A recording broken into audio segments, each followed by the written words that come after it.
Hello friends, welcome to উমাজ রান্নাঘর। আজকে বানাবো চিংড়ি মাছের মালাইকারি। তার জন্য আমি গ্যাসের উপরে একটা কড়াই বসিয়ে নিয়েছি। কড়াইতে দিয়ে দেবো সর্ষের তেল, একটু বেশি করেই দেবো কারণ এতে চিংড়ি মাছ ভাজবো।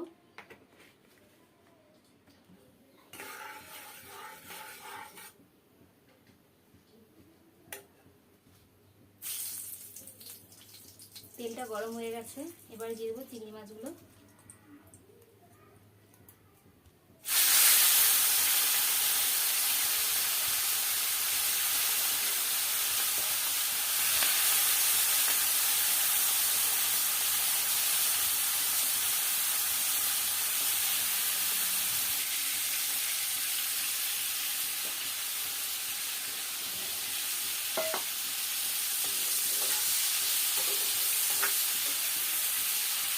চিংড়ি মাছটা আমি হালকা করে ভাজবো, খুব কড়া করে ভাজবো না।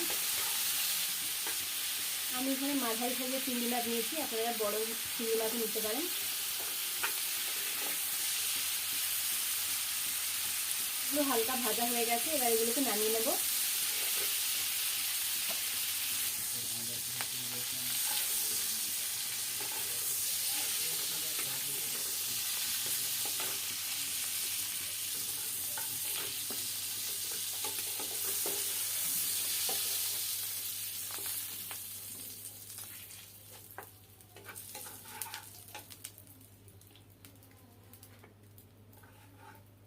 ওই একই কড়াইতে আর একটু তেল দেবো, তার মধ্যে দেবো গোটা গরম মশলা। আমি গোটা গরম মশলাতে নিয়েছি এলাচ, লবঙ্গ, দারচিনি। গোটা গরম মশলাটা হালকা হালকা ভাজা হয়ে গেছে, এবারে এর মধ্যে দিয়ে দেবো পেঁয়াজ কুচি।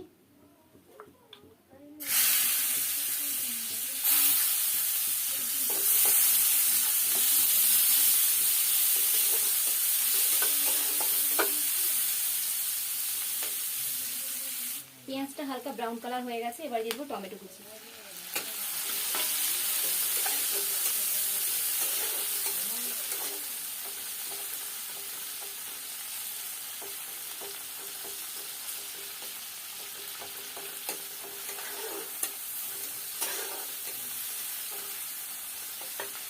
টমেটোটা হালকা সেদ্ধ হয়ে এসছে, এবারে দেবো আদা রসুনের পেস্ট। দিয়ে দিলাম রসুন বাটা,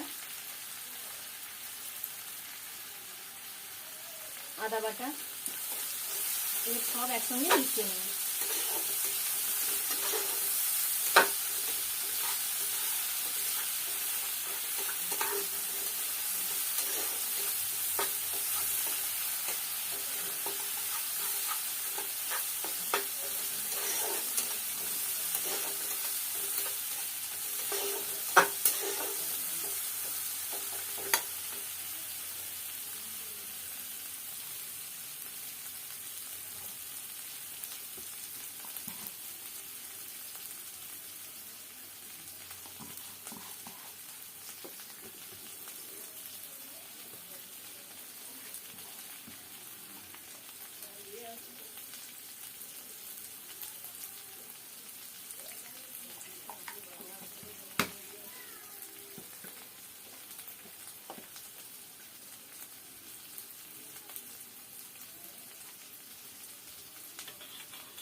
এবার দিয়ে দেবো লঙ্কা গুঁড়ো আর হলুদ গুঁড়ো, জলে মিশিয়ে রেখেছিলাম সেটা।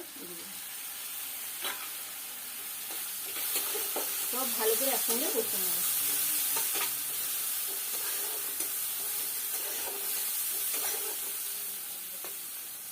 একটু জল দিচ্ছি।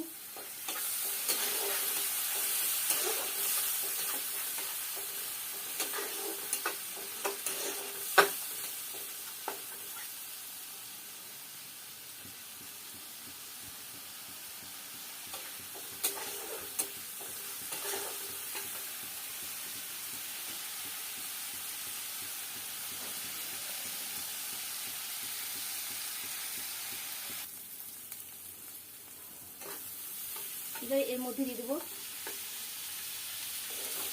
চিংড়ি মাছগুলো, ভালো করে মিশিয়ে নেব।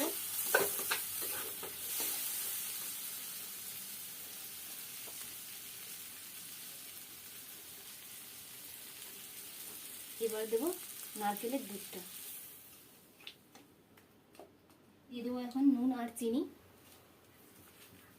চিংড়ি মাছের মালাইকারি একটু মিষ্টি মিষ্টি খেতে ভালো লাগে, তাই একটু বেশি চিনি দেবো।